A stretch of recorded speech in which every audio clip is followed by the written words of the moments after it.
নমস্কাৰ বন্ধু বান্ধৱীসকল, মোৰ অন্য এটি ভিডিঅ'লৈ আপোনালোক সকলোকে স্বাগতম জনাইছোঁ। আজি মই ভিডিঅ'টি পথাৰৰ মাজৰ পৰা আৰম্ভ কৰিছোঁ। কি ধুনীয়া পৰিৱেশ, ধানবোৰো পকিব ধৰিছে, ধুনীয়া বতাহ বলি আছে।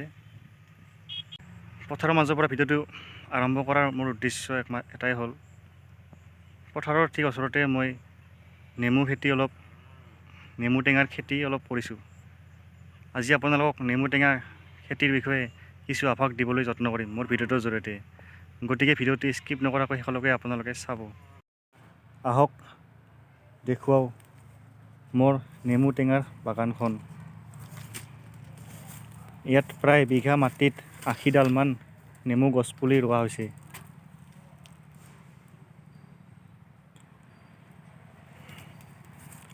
প্ৰত্যেকজোপা গছৰ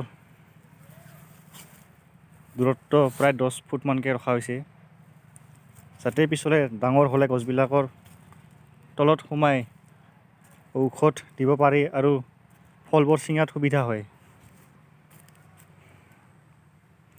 গছবিলাকৰ বয়স বেছি হোৱা নাই, 2 বছৰমান হ'ব আৰু।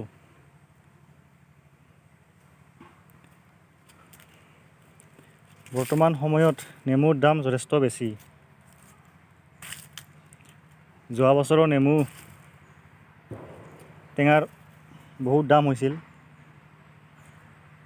আপোনালোকে জানেই, প্ৰায় এটা নেমুৰ দাম 10 টকাৰ পৰা 20 টকা পৰ্যন্ত হৈছিল।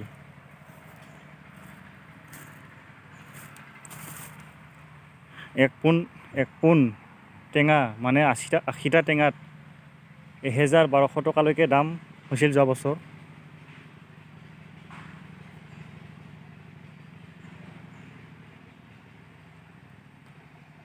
আৰু এইবাৰো দাম যথেষ্ট হ'ব, কাৰণ এইবাৰ শুনিছোঁ নেমু টেঙা লণ্ডনলৈ গৈ আছে।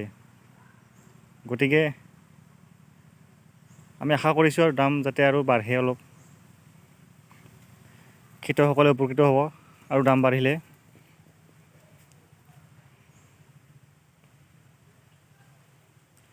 এইবিলাকে আৰু।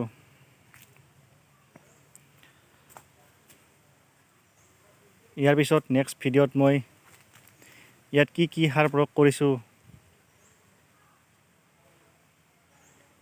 কেনেকৈ কি কৰিছোঁ, কি ঔষধ প্ৰয়োগ কৰিছোঁ আপোনালোকক নেক্সট ভিডিঅ'ত দেখুৱাম। যদিহে ভিডিঅ'টি চাই ভাল পালে প্লিজ লাইক, শ্বেয়াৰ আৰু মোৰ চেনেলটো ছাবস্ক্ৰাইব কৰি দিব।